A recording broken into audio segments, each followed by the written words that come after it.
The pink sunrise hit the side of my house, spraying light across the busted gate, and right there, Karen stood holding my cat, while her twin slathered glue on my lock. You ever step outside and feel the world tilt under your boots? That morning, every little thing was off. My porch smelled like cheap cologne and plastic, the kind they pack with department store sneakers. Karen's sister, I swear those two shop for matching outfits while plotting their next prank, kept her head low, but I caught her smirk as she dabbed that liquefied nightmare onto my gate. Funny thing I didn't expect. My own cat, Max, purred in Karen's arms like she was old family. I felt my jaw tighten. "Put him down," I said, voice nearly a growl. Karen tapped her finger against his collar, all sugar. "We're just keeping him safe, sir." Next thing, the lock clicked. A sick sound, like busted bone. Her sister Karen dashed across the driveway, pink sneakers slapping gravel. The glue tube hit the ground, splattering across my shoes. The smell punched through everything. Sharp, nasty, chemical. If you've smelled trouble, that's it. Let me set the scene. I'm 53, not mad dog tough, but I've had my share of wars in little towns. I've built gates for half the county, none ever glued shut by a neighbor in a matching tracksuit. The steam from my morning coffee fogged my glasses as I tried to process it. And right on cue, Vicky, the bookkeeper next door, peeked from behind her recycling bin, her face scrunched in the way people look when they spot a crime but don't want fingerprints on it. I stepped toward Karen, my voice cracked. "Why are you here? It's barely 6. She smiled, showing teeth too perfect for someone with so many enemies. "Homeowner associations updating safety protocols. You should have gotten the memo." Her sister shot her a look. They shared it, passed it like a baton, and Karen squeezed Max a little tighter. Across the yard, my gate beeped twice, the system complaining about the sabotage. Truth be told, I didn't want to fight, but the glue was already oozing down the lock, dripping into the cracks where the mechanics lived. A siren rang out somewhere up the street. My pulse copied the sound, hammering louder. "You girls!" I stopped. The twins swapped places, or seemed to. I blinked once and both were grinning, one set of blue eyes, then the next. You ever watch a magic act so close you almost see the trick? That was it. I leaned on my porch rail, hands trembling. "If this is about the cat..." Karen broke in. "It's about safety, Mr. Rock." The way she said my name, it was a dare. Her sister tugged at the gate handle, daring me to step closer. Vicky vanished into her doorway. I heard shoes scuffing. A neighbor jogged by, glancing at the scene, no intention of joining the circus. A wind kicked up, bringing the bite of last night's rain off the sidewalk. I remembered the first time I put up that gate. My wife had just passed. Max was a kitten. Sturdy fences, I thought, kept you safe. Now the glue dripped onto my memories, sour and sticky. Have you ever wanted to scream, but the words get stuck behind your teeth? My tongue felt like sandpaper. "You think you run this street," I hissed. Karen flashed a smile. "You let us, just keeping order." Karen's voice surprised me, soft, almost gentle. "Don't blame us when things fall apart." In that moment, with pink sunrise and glue stench, my front yard wasn't mine anymore. I watched them head down the drive, matching steps. Max meowed, confused, his tail puffed out. My fist closed around the morning paper, fingers smearing ink as I watched the gate mechanism buzz and freeze. Long story short, if you're watching Karenology, you know this isn't just a misunderstanding. It's a campaign. I checked the gate, backs of my hands slick with glue, the metal cold and unyielding. "You ever feel ownership slip right through your hands?" I muttered, for Max and maybe for myself. And from the street, I caught Karen's parting words. "Let us know if you need help. We're around." The cold wind wrapped around my ankles. That morning, the day my gate locked me out, was just the first round. The gate alarm died around noon, but the damage was done. By the time I scraped enough glue off to get inside, 3 neighbors had called the homeowner association. Not about Karen and her sister's morning performance, about me. The complaints started rolling in like dominoes. Aggressive behavior, threatening language, harassing innocent women. Here's what I learned about living next to twins who play the same character. They can be in 2 places at once. While I was wrestling with my busted lock, Karen stood in the Safeway parking lot, tears streaming, telling anybody who'd listen how the scary man with the gray beard had lunged at her. 20 minutes later, her sister Karen was at the coffee shop, describing the exact same incident to a different crowd. I'll be honest with you, I didn't see it coming.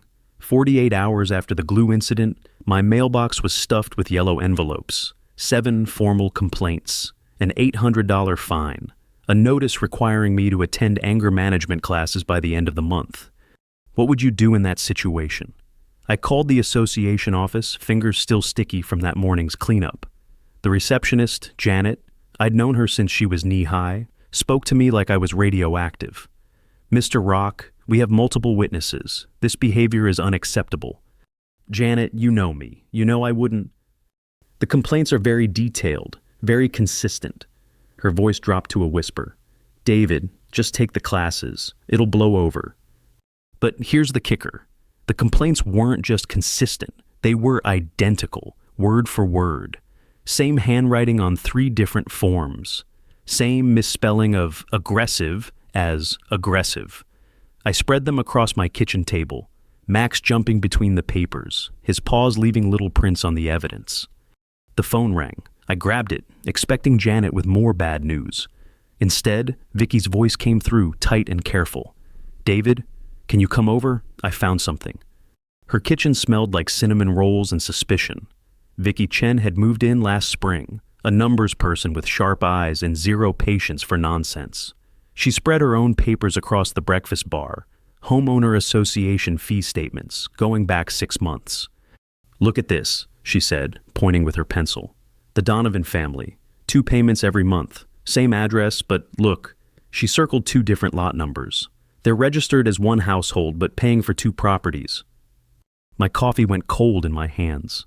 What does that mean? It means they're breaking association rules. Big time. You can't control 2 lots under 1 registration. She pulled out another folder. And here's the interesting part. Only 1 Karen is listed on the official roster. As far as the books go, there's only 1 Donovan daughter. You ever have a moment where all the pieces click? I felt that click, right behind my ribs. They're sharing an identity. Vicky nodded. Officially, yes, but practically, they're running a shell game. She tapped her pen against the counter. David, what if they've been doing this to other people, using their sameness to create alibis? Outside, a car door slammed. We both jumped. Through the window, I watched Karen emerge from a silver sedan, pink tracksuit catching the afternoon light. She walked past my house, slowing near the gate, phone pressed to her ear. Her voice carried on the wind. He's completely unstable. I'm scared to walk past his property. Vicky grabbed my arm. There, you see it? I watched the woman on the phone, noting her walk, her gesture. Then I glanced back at the papers spread between us. We need to figure out which one is which. Or if it matters, Vicky said. If they're both using the same legal identity, they're both breaking the law. The coffee shop story clicked into place. The parking lot tears, the identical complaints. These women weren't just neighbors with attitude. They were running a con, and I'd stumbled into their spotlight. Have you ever felt like you're living in someone else's game? That afternoon, sorting through Vicky's evidence, I realized I wasn't just dealing with bratty neighbors. I was dealing with professionals. My phone buzzed. Text message? Stop harassing our family. We have lawyers. I showed Vicky the screen. She squinted at the number, then cross-referenced it with her files. That's not even their listed contact. David, they've got backup phones, backup stories, backup everything. Through the window, the woman in pink had vanished. But somewhere, maybe next door, maybe across town, her twin was probably making the same call to the same people, with the same threats. The game was bigger than my gate, and I was just figuring out the rules. The Emergency Homeowner Association meeting felt like a trial where I was both defendant and evidence. Tuesday night, community center, fluorescent lights buzzing overhead like angry wasps. I walked in expecting maybe a dozen people. Instead, 37 neighbors packed the folding chairs, all eyes tracking my movement to the back row. The air smelled like burnt coffee and something sharper, fear maybe, or excitement. Robert Still, our association president, cleared his throat. Tonight's special session addresses recent neighborhood disturbances. His bald head gleamed under the harsh lighting. Behind him, a projection screen showed my gate, my house, my driveway. Photos I'd never seen before. Here's what I didn't expect. Karen sat in the front row, left side, wearing her signature pink tracksuit. But when I blinked and looked again, she was on the right side too, in identical clothes, same expression of wounded innocence. My brain stuttered, two conversations happening simultaneously. Mr. Rock approached me at 6 a.m, said the Karen on the left. He was screaming, waving his arms. The Karen on the right nodded. I was just checking on his cat. The poor thing looked scared. Robert shuffled his papers. Multiple witnesses have corroborated. Which witnesses? I stood up, voice cracking like a teenager's. Because I'm seeing the same person in 2 places. Silence. 37 faces turned toward me, expressions ranging from pity to disgust. The woman on the left, Karen or Karen, I couldn't tell anymore, dabbed at her eyes with a tissue. He's doing it again, making us feel unsafe. You ever feel reality slip sideways? That's when it hit me. Nobody else saw what I was seeing. To them, these were 2 different women who happened to look similar. Sisters, neighbors, whatever. To me, they were the same face wearing the same mask, creating the same lie in stereo.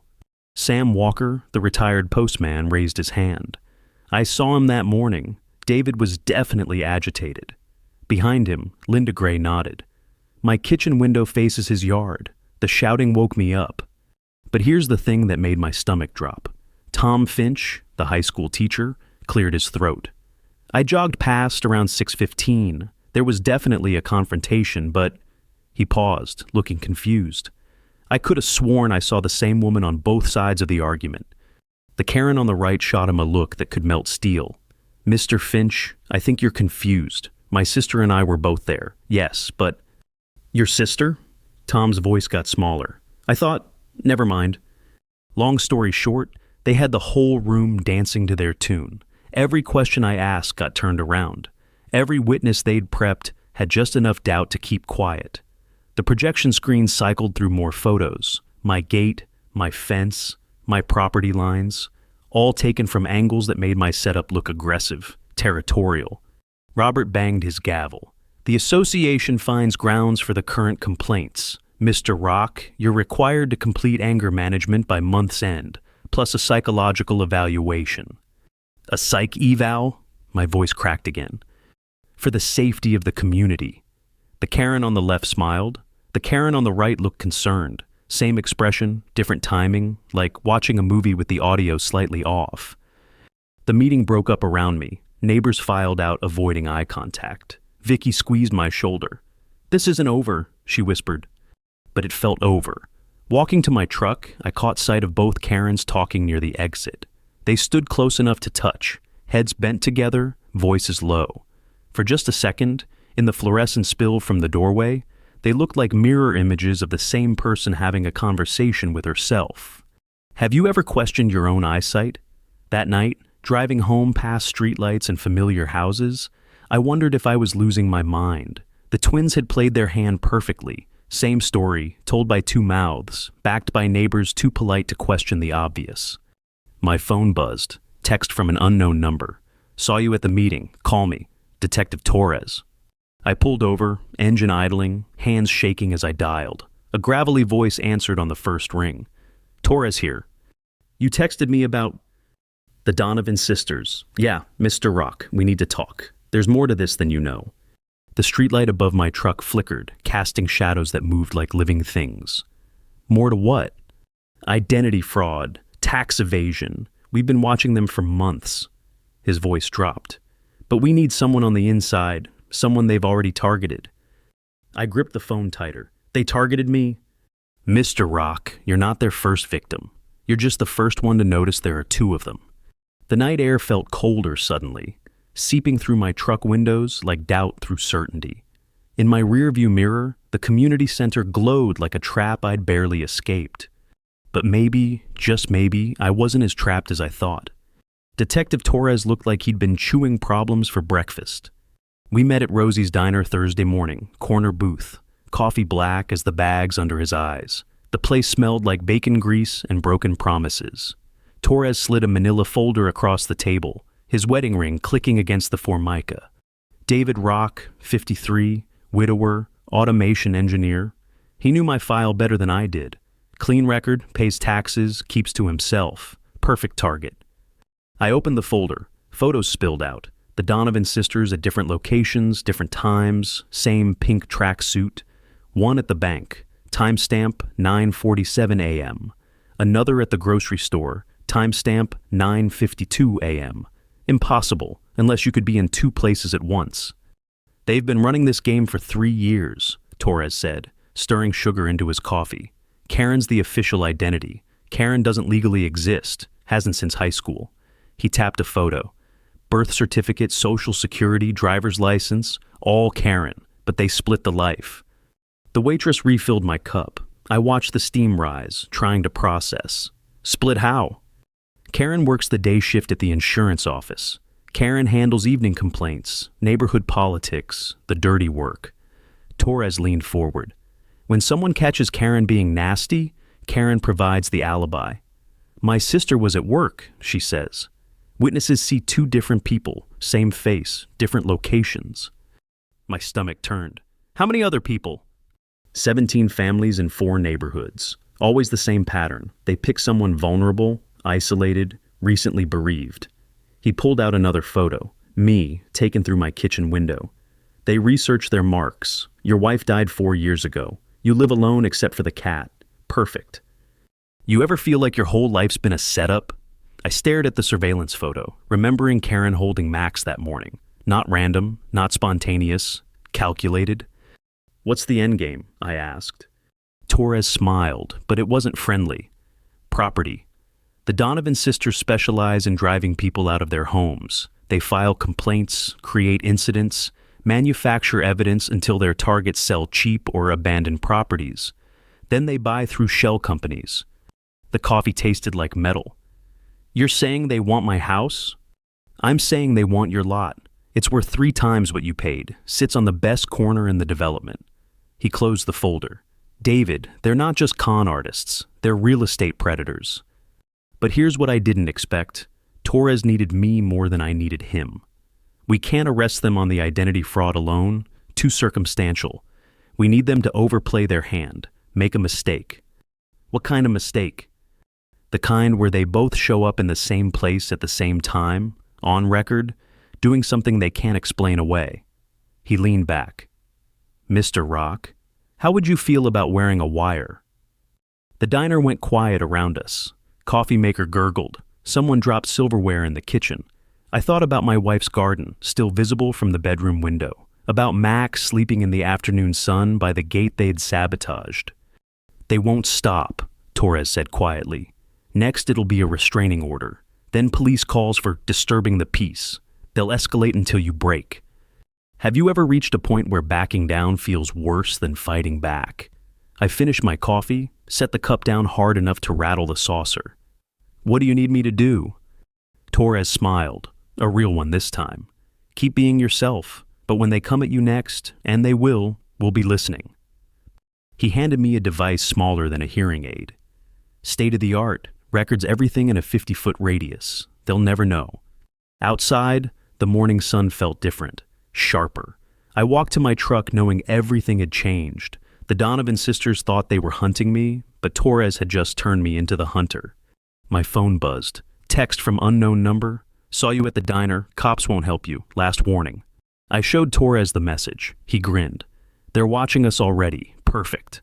He pocketed his phone. Mr. Rock, they just made their first real mistake. What's that? They revealed they're scared.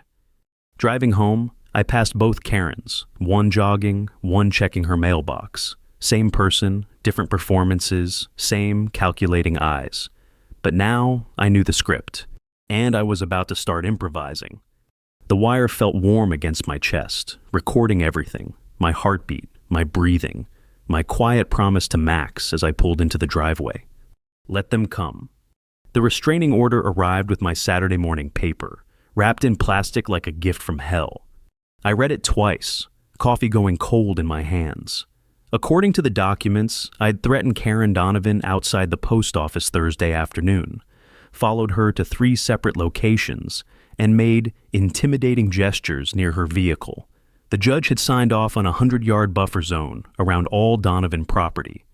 Only problem, Thursday afternoon, I was getting my truck's transmission fixed at Murphy's garage, had the receipt, the work order, everything. But try explaining that to a legal system that sees two identical women as one person with supernatural mobility. The wire Torres gave me felt heavy against my ribs. I activated it, hearing the tiny click, then called his number. "They're accelerating the timeline," he said after I read him the order. "Classic intimidation. Keep you off balance, make you look unstable." "Mike, this is serious. If they catch me within 100 yards, then don't get caught, but don't back down either." His voice hardened. "David, we're close. They're getting sloppy, moving too fast." Yeah, around noon, the real show started. I was replacing the lock they'd glued, third time in a week, when Vicky jogged across her yard, face flushed with excitement. "David, you need to see this." She held up her laptop, screen showing the association's online complaint portal. "Look at the time stamps," she whispered, glancing around like we were planning a heist. "Karen filed a harassment complaint at 2:17 p.m. yesterday, but look," she scrolled down. "Another complaint, same incident, filed at 2:19 p.m. My tools clattered to the ground. 2 complaints for the same event? From the same person, technically. Vicky's accounting mind was spinning. "David, the system won't let you file duplicate complaints. There's a lockout function." She turned the screen toward me. "Unless you're filing from 2 different accounts." You ever feel a puzzle clicking together in your brain? All those months of identical complaints, perfect alibis, witnesses who saw Karen in impossible locations. They have separate accounts. Exactly. Karen.Donovan, 1987, and K. Donovan, 1987. Vicky pulled up both profiles. Same address, same phone number, but the system reads them as different people. She grinned. "I can trace the IP addresses. Want to guess what I'll find?" But before I could answer, both Karens appeared at the end of my driveway, not together. One approached from the left, jogging in place like she'd been running. The other came from the right, walking her sister's little white dog. They stopped exactly 101 yards from my property line. "Mr. Rock," called the jogger, "we need to talk." The dog walker nodded. "About the harassment. It has to stop." Have you ever watched a performance so rehearsed it becomes surreal? I stood there, tools scattered around my feet, watching these 2 women stage their intervention. Same face, same voice, same calculated concern. "You're violating the restraining order," I said, loud enough for the wire to catch clearly. The jogger laughed. "We're not on your property. We can stand on the public sidewalk." "Both of us," added the dog walker. "We have every right to walk in our own neighborhood." And that's when they made their mistake. The dog, a nervous little terrier, broke free from the leash and ran directly toward me. Karen number 2 chased after it, stepping onto my driveway. "Muffin, come back!" Karen number 1 rushed to help. "I'll get her!" For exactly 43 seconds, both Donovan sisters stood in my driveway, both speaking, both grabbing for the same dog. The wire captured every word, every overlapping conversation, every impossible moment of identical women occupying the same space. "Got her," said Karen 1, holding the squirming terrier. "Thanks, sis," said Karen 2, clipping the leash back on. Silence. They looked at each other, then at me, faces pale as they realized what they'd just revealed. You know what? Truth be told, I almost felt sorry for them. Almost. "Interesting," I said quietly. "According to legal documents, there's only one Karen Donovan." I gestured to both of them. "So, which one of you is the imposter? Karen 1, or was it 2? Opened her mouth, then closed it. Her sister grabbed her arm. "We should go." "Yeah," I said, watching them retreat down the sidewalk. "You should." That evening, Torres called. "David, we got everything. Both voices on the recording, both admitting sisterhood, both violating the restraining order they filed under a single identity." His voice carried satisfaction like a well-earned drink. "We're moving tomorrow." Through my kitchen window, I watched lights in the Donovan house, or houses, or whatever they were. Same lights, same shadows, same woman living 2 lives in one legal existence. but not for much longer. The wire still hummed against my chest, recording my quiet laughter, Max's purring, and the sound of justice finally catching up to a pair of pink track-suited predators who'd forgotten the most important rule of any con: never perform the same trick twice for the same audience. The courthouse steps felt like a stage where I was about to deliver the performance of my life. Monday morning, 9:30 sharp. I walked up those granite steps wearing the wire and carrying a manila folder thick with Vicky's evidence. Torres had warned me. They'll try to flip this, make you look like the criminal. Don't let them rattle you. Judge Patricia Harrison's courtroom smelled like old wood and older lies. I took my seat behind the defendant's table, watching both Karens file in, wearing identical navy blazers, identical expressions of wounded innocence. Their lawyer, some sharp-suited shark named Brennan, whispered urgently between them. But here's what twisted my gut. Only one signature on all the legal documents. One plaintiff, one victim, one person, according to the state of law. Brennan stood up, adjusting his tie. Your Honor, my client has endured months of systematic harassment from Mr. Rock. Today we're seeking a permanent restraining order and damages for emotional distress. Judge Harrison looked over her glasses. Ms. Donovan, please describe the incidents. The Karen on the left stood up. Your Honor, Mr. Rock has threatened me repeatedly, followed me around town, and made me feel unsafe in my own neighborhood. Then the Karen on the right stood. He's been taking pictures of our property, recording our conversations, stalking us. You ever watch a magic trick so obvious you can't believe the audience is buying it? Judge Harrison's eyes flicked between them, confusion creeping across her face. Excuse me, are you both Ms. Donovan? Brennan jumped in. Your Honor, these are the Donovan sisters, Karen and Karen. They've both witnessed, but only one name appears on the complaint. The judge shuffled papers. Karen Donovan, singular. That's when I stood up. Your Honor, I'd like to present some evidence. My public defender, a tired-looking woman named Sarah Chen, shot me a warning look, but I was past warnings. The wire hummed against my ribs as I approached the bench. Your Honor, according to public records, only one Karen Donovan lives at the address in question. I opened Vicky's folder. One driver's license, one social security number, one voter registration. The Karen on the left went pale. Her sister, Karen the ghost, sat perfectly still. Judge Harrison examined the documents. Mr. Brennan, can you explain this discrepancy? Your Honor, my client's sister has no legal identity, I interrupted. According to the state, she doesn't exist. That's when the courtroom got interesting. Brennan started sweating. The real Karen, if there was such a thing, whispered urgently to her twin. Judge Harrison looked like someone had just told her the laws of physics were optional. Your Honor, said the Karen on the left, my sister has every right to... What sister? Judge Harrison's voice cut like ice. According to these records, you're an only child. Here's the beautiful part. The Karens looked at each other and made their fatal mistake. They tried to explain. Your Honor, I'm Corin, with an I. I'm Karen, with an E. We share the same. It's complicated. Judge Harrison slammed her gavel. Enough! The courtroom fell silent. Bailiff, please separate these women. As they were moved to opposite sides of the room, something amazing happened. Without their twin magic, without their synchronized performance, they looked ordinary. Two frightened women in cheap blazers, caught in a lie too big to explain away. Mr. Rock, Judge Harrison said, do you have any other evidence? I pulled out my phone, connected it to the court's audio system. Your Honor, I'd like to play a recording from last Saturday. The wire had captured everything, both voices overlapping, both women claiming to be sisters, both admitting to a relationship that legally couldn't exist. Have you ever watched someone's whole world collapse in real time? That's what happened when Karen, the real one, heard her own voice on the recording, admitting to having a sister who, according to the state, was her. Brennan tried one last desperate move. Your Honor, this recording was made without consent. On my own property, I said, perfectly legal. Judge Harrison reviewed the evidence for what felt like hours. Finally, she looked up. Ms. Donovan, or whoever you are, you've presented false testimony to this court. You filed legal documents under fraudulent pretenses.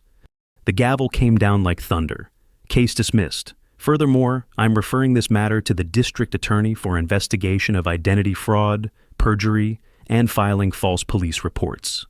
Brennan grabbed his briefcase, already backing toward the exit. The Karens sat frozen, their perfect con crumbling around them like wet cardboard. But the best part came as we left the courthouse. On the steps, in full view of a gathering crowd, one Karen turned to her sister and said, "Karen, we need to run." "Where, Karen? They know everything?" Torres, recording from across the street, smiled like Christmas morning, because there it was, both names, both admissions, both women confirming they were two people living as one. The wire against my chest captured my quiet laughter, my whispered thanks to my wife's memory, and the sound of Max meowing from the carrier I'd brought to court. Some fights you win in the ring, others you win by letting your opponents knock themselves out. This was definitely the latter. The arrest happened at exactly 3:47 p.m., right in front of half the neighborhood. I was replacing my Gates battery when the unmarked cars rolled up, 3 of them, moving slow and deliberate like wolves closing in. Torres stepped out of the lead vehicle, badge gleaming in the afternoon sun. Behind him, 2 officers in tactical gear approached the Donovan house. You ever see someone's face when they realize the game's over? Karen opened her front door, coffee mug in hand, and went white as fresh paint. Across the yard, Karen emerged from what I'd always thought was a storage shed, but now realized was a second living space. "Karen Donovan!" Torres called out, loud enough for the gathering crowd to hear. "You're under arrest for identity fraud, tax evasion, and conspiracy." "Which one?" shouted Mrs. Patterson from her porch. Torres grinned. "Both of them." But here's where it got beautiful. They tried to run the same con, even with handcuffs clicking around their wrists. Karen pointed at her sister. "Officer, you want Karen Donovan? I'm just Karen." Karen shook her head. No, I'm Karen. She's nobody." Detective Martinez stepped forward with a thick folder. "Ladies, we've got bank records, tax returns, employment documents. You've been splitting one identity for 3 years." He opened the file. Same social security number, same driver's license number, same voting registration. The crowd pressed closer. Sam Walker scratched his head. "So, there's really only one of them?" "Legally, yes," Torres said. "Practically, they've been committing federal crimes." As they loaded the twins into separate cars, I caught fragments of their final performance. Karen screaming at her sister, "You ruined everything!" Karen shouting back, "You said it was foolproof!" But the real shock came when Torres walked over, carrying a box of evidence from their house. "David, you need to see this." Inside the box, files on 17 different families, photos, financial records, property assessments. My folder was thick as a phone book, dating back to right after my wife's funeral. They'd been watching me for 4 years. "Jesus," I whispered. "It gets worse." Torres pulled out a laptop. "They've got a whole network, similar twins in 6 different states running the same scam." The screen showed a map with red pins, a nationwide con game using identical genetics. Vicky appeared at my elbow, breathless from running across the yard. "David, look at this." She held up an official letter. The homeowner association just received an anonymous tip about illegal occupancy in the Donovan house. I stared at the letter, recognizing the neat handwriting. "You sent this?" "Last week after I found the dual registrations." She smiled. "Turns out when you're living 2 people's lives, you need twice the space. Zoning violation, occupancy violation, utilities fraud." She counted on her fingers. "That's state charges on top of the federal ones." The crowd began to disperse as the patrol cars pulled away, but not before I heard the conversation spreading like wildfire. Always knew something was off about those 2. Identical twins, but not really. Poor David, what he's been through. Have you ever felt vindication wash over you like warm rain? Standing in my driveway, watching my tormentors disappear behind tinted windows, I felt something I hadn't experienced in months. Peace. Torres lingered, writing notes in his pad. "David, there's something else." He looked uncomfortable. "The property scheme. They weren't just trying to drive you out." "What do you mean?" "Your lot sits on a planned development zone. Commercial rezoning goes through next year." He gestured toward the street. "This whole block's going to be worth millions." The pieces clicked into place. The months of harassment, the systematic complaints, the psychological warfare. They hadn't been trying to drive me crazy. They'd been trying to drive me away. They knew about the rezoning.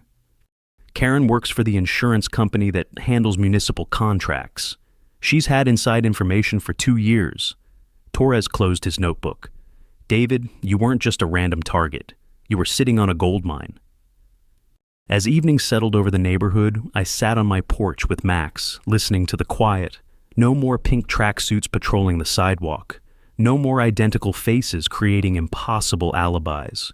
No more glue on my gate or complaints in my mailbox.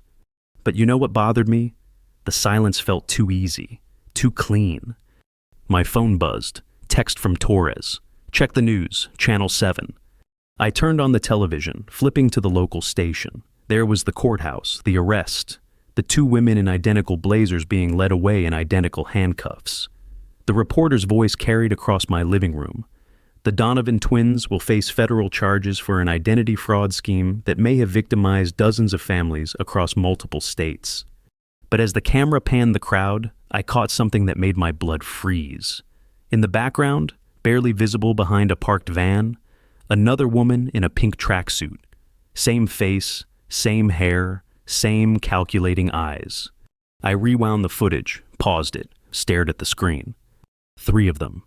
My phone rang. Torres, breathing hard. David, we got a problem. The birth records just came back. His voice was tight. Karen Donovan wasn't a twin. What? She was a triplet. The 3rd Karen stood in my living room at midnight, holding my spare key like she owned the place. I'd been asleep for maybe an hour when Max's yowling woke me up. Found her in my kitchen, making coffee, wearing the same pink tracksuit her sisters had worn to court. She looked up when I appeared in the doorway, smiled that same calculated smile I'd learned to hate. Hello, David, I'm Carrie, with an I. My hand found the light switch, flooding the room with harsh fluorescent reality. She looked exactly like her sisters. Same height, same build, same face that had haunted my neighborhood for months. But something was different. Harder. Like she'd been watching the game from the sidelines, learning from their mistakes. How did you get in? She held up the key, letting it catch the light. Karen gave this to me months ago. Emergency access, she called it. Her voice carried an accent I couldn't place. I've been staying in the storage unit behind the grocery store, keeping watch. You ever feel like you're trapped in a nightmare that keeps getting worse? I backed toward the phone, but she shook her head. I wouldn't, David. Your Detective Torres is having a very bad night. My blood went cold. What did you do? Nothing yet. But Carrie Donovan, the real Carrie, has been living in Phoenix for 3 years. Clean identity, clean record, clean alibi. She sipped the coffee like we were old friends. As far as the law knows, I don't exist. Can't arrest someone who was never born. The kitchen felt smaller suddenly, walls pressing in. What do you want? What my sisters wanted. Your signature on a quitclaim deed. She pulled folded papers from her jacket. You're going to sell me this house for exactly $1 tonight. Have you ever stared at someone and seen your own death? That's what I saw in Carrie's eyes. Not anger or greed, but the cold calculation of someone who'd watched her identical sisters get arrested and learned all the wrong lessons. And if I don't? She smiled wider. David, you've had a very stressful few months, fighting with neighbors, court appearances, death threats. She gestured around my kitchen. Depression runs in your family, doesn't it? Your wife, the cancer, the pills. My wife's memory hit like a punch to the stomach. Sarah had fought for 2 years. Every treatment, every hope. The pills had been for pain, not... People might think you finally snapped. Tragic story. Widower can't handle the pressure, takes too many pills, doesn't wake up. Carrie's voice stayed conversational, like discussing the weather. I find your body tomorrow morning. Neighborly concern. By then, the deed's already filed. But here's what she didn't know. The wire Torres gave me was still active, still recording, still transmitting to a receiver in his unmarked car parked 3 blocks away. Every word, every threat, every detail of her plan flowing directly to police headquarters. The neighbors will never believe. David, I've been Karen Donovan for 6 months. shopping at your stores, chatting with your friends, establishing my presence. She pulled out a phone, showed me photos of herself around town, at the grocery store, the gas station, the coffee shop. Everyone knows me, poor Karen, trying to rebuild her life after her sister's arrest. You know what I learned that night? Sometimes the only way to beat a con artist is to run your own con. I sat down at the kitchen table, picked up the pen she'd provided, held it over the deed. "You're right," I said quietly. "I can't fight all three of you." Carrie relaxed, victory written across her identical face. "Smart choice." I signed the paper with a flourish, then looked up at her.